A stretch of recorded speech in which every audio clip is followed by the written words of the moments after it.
Good morning guys. तो जैसा कि आपने पिछले एपिसोड में देखा, दाओलिंग साइकिक टावर के लेवल 10 में एंटर कर जाता है और उसे एक फर्नेस दिखाई देता है, पर उसके पास जाने से वह फर्नेस तेजी से हिलने लगता है। अब आगे तो इस एपिसोड के स्टार्ट में हमें दिखाया जाता है कि उस फर्नेस से अचानक एक जाइंट स्नेक निकलता है जो दाओलिंग के ऊपर अटैक कर देता है, पर दाओलिंग अपने फिस्ट से उस पर अटैक करके उसे गायब कर देता है। दाओलिंग को लगता है कि उसने इस स्नेक को मार दिया होता है, पर शायद उसे मालूम नहीं होता है कि वह अभी भी जिंदा है और फिर दाओलिंग के ऊपर काफी ज्यादा खतरनाक तरीके से देखने लगता है, जिसे देखकर मार्टिन वेस्ट उस पर अटैक करता है, पर उसका अटैक भी फेल हो जाता है, जिससे वह डर के दाओलिंग के स्पेस बैग में छुप जाता है। जाइंट स्नेक दाओलिंग के ऊपर हमला करता है, पर दाओलिंग इधर उधर हटने लगता है, पर स्नेक फिर भी नहीं रुकता और उसके ऊपर लगातार हमला करने लगता है, जिससे दाओलिंग अपने स्पिरिचुअल लायन से उसके ऊपर अटैक कर देता है, पर स्नेक उसके स्पिरिचुअल लायन को अपने टेल से पकड़ लेता है। दाओलिंग फिर अपने पावर का इस्तेमाल करता है और उसके ऊपर हमला करता है, पर फिर भी इस स्नेक को कुछ नहीं होता। स्टिल वह जिंदा होता है और वह काफी ज्यादा ही गुस्सा में होता है और फिर उसके ऊपर हमला करने लगता है। तो दाओलिंग को निगलने वाला ही होता है, पर दाओलिंग बच जाता है। फिर दाओलिंग अपने आसपास गोल्डन रूइंस का बैरियर बना के अपने इंजरी को हील करने लगता है और गोल्डन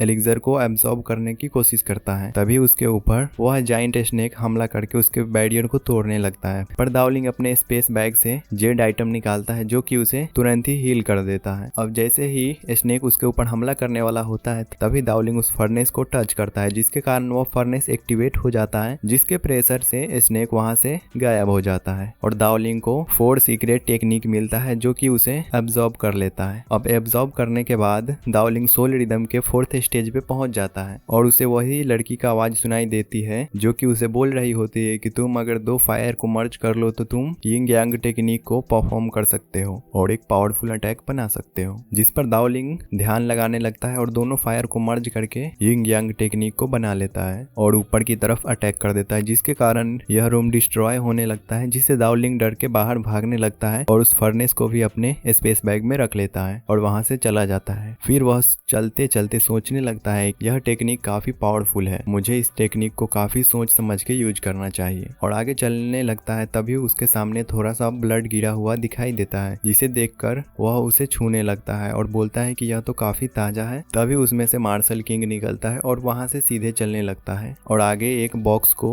ओपन कर मार्शल किंग उसमें से कुछ लेकर आगे बढ़ता है, जिस पर दाओलिंग सोचने लगता है कि मार्शल किंग यहाँ पे पहले से ही आकर यहाँ के सारे खजाने को ले चुका है, और मार्शल किंग गोल्डन गेट की तरफ बढ़ने लगता है जो कि उसे छूते ही वह वहां से गायब हो जाता है, जिस पर दाओलिंग सोचने लगता है कि यही साइकिक टावर का लेवल 10 है, लगता है मैं गलत ही जगह पे चला गया था, और उस गेट को जैसे ही टच करता है उसे कुछ अजीब लगने लगता है और वह पीछे हट जाता है और सोचता है कि यह कितना भयानक था, और तभी उसके पीछे से स्पीयर जाकर उस गेट पे लगता है जो कि दाओलिंग पे हमला किया होता है, जो कि किसी और ने नहीं बल्कि हाओकोंग ने मारा होता है, और बोलता है कि आखिरकार मैंने तुम्हें पकड़ ही लिया, और बोलने लगता है कि अब तुम्हारा खेल खत्म, और अपने स्पीयर को स्पिन करते हुए उसके ऊपर अटैक कर देता है, पर दाओलिंग अपने हाथ से रोकने लगता है, जिस पर हाओकोंग बोलता है कि तुमने साइकिक टावर के गोल्डन रूइंग को कब एब्सॉर्ब कर लिया, जिस पर दाओलिंग उसे मारकर पीछे हटा देता है। इसी के साथ दाओलिंग अपने स्नेक ड्रैगन को समन करके उसके ऊपर अटैक कर देता है, जिसको काउंटर करने के लिए हाओकोंग भी अपने ऊपर शील्ड बना लेता है, जिसको रोकने के लिए वह भी अपने स्पीयर से हमला करता है और आखिरकार उसे खत्म कर देता है, और फिर अपने स्पिरिचुअल बॉडी को एक्टिवेट करके दाओलिंग के ऊपर अटैक कर देता है, जिसे काउंटर करने के लिए दाओलिंग अपने हेवन डिवोरिंग मेथड का यूज करता है और उसके अटैक को खत्म कर देता है, और दोनों फिर से आपस में फाइट करने लगते हैं, पर दाओलिंग अपने थंडर से उसको घायल करके पीछे कर देता है। दाओलिंग जैसे ही उसके तरफ बढ़ता है तो हाओकोंग अपने स्पीयर से हमला करता है, पर दाओलिंग बच जाता है। हाओकोंग अपने एक ट्रेजर से दाओलिंग के ऊपर हमला करके अपने स्पीयर को पास में बुला लेता है। हाओकोंग अपने व्हाइट स्पीयर से दाओलिंग के ऊपर अटैक करता है, जिसे रोकने के लिए दाओलिंग अपने स्पिरिचुअल लायन का इस्तेमाल कर उसके अटैक को खत्म कर देता है। अब स्पिरिचुअल लायन उसके तरफ बढ़ रहा होता है, तभी दाओलिंग अपने यिंग यांग पाम टेक्निक को परफॉर्म करने लगता है और उसके ऊपर अटैक कर देता है, जिसको काउंटर करने के लिए हाओकोंग अपने नाइट लिस्ट स्पीयर टेक्निक का इस्तेमाल कर काउंटर करने लगता है। दोनों का टेक्निक काफी पावरफुल होता है। तभी दाओलिंग अपने पावर को और भी ज्यादा बढ़ाने लगता है और उसे आखिरकार उस गेट में टच कराने में कामयाब हो जाता है, जिसके कारण उस गेट से एक स्पिरिचुअल ड्रैगन निकलता है और हाउ कॉन्ग को निकल जाता है। अब हमें दिखाया जाता है कि दाओलिंग भी इस फाइट से काफी इंजर्ड होता है और वो अपने पावर को रिकवर करने के लिए कल्टीवेशन करने लगता है और सोचता है कि मैं बहुत लकी था जो यिंग यांग पाम टेक्निक को अच्छे से सीख पाया, और गोल्डन रूइंस के पावर को एक्टिवेट कर अपने चारों तरफ सील्ड बैरियर बना लेता है और मिनिएचर टावर का भी इस्तेमाल करता है और गेट के अंदर जाने लगता है और आखिरकार वह गेट के अंदर एंटर भी कर जाता है। तभी उसका शील्ड भी टूट जाता है और उसके ऊपर वही डिवाइन ड्रैगन अटैक कर देता है, पर दाओलिंग अपने गोल्डन रूइन से उसके अटैक को रोक देता और गोल्डन रूइन से शील्ड बना के आगे बढ़ने लगता है और उस पे काफी प्रेशर पड़ रहा होता है, पर फिर भी वह आगे चलता है। तभी उस गेट का स्पिरिचुअल पावर गैदर होने लगता है और वहाँ पे एम्परर अपीयर होता है जो कि दाओलिंग को झुकने के लिए बोलता है, पर दाओलिंग नहीं झुकता है और बोलता है कि तुम भले ही एम्परर हो पर मैं भी एक कल्टीवेटर हूँ। और दाओलिंग फाइट के लिए रेडी हो जाता है और अपने स्पिरिचुअल बॉडी को समन करता है और इसी के साथ यह एपिसोड एंड होता है। अगला एपिसोड काफी इंटरेस्टिंग होने वाला है क्योंकि हमें इन दोनों का फाइट दिखाया जाएगा।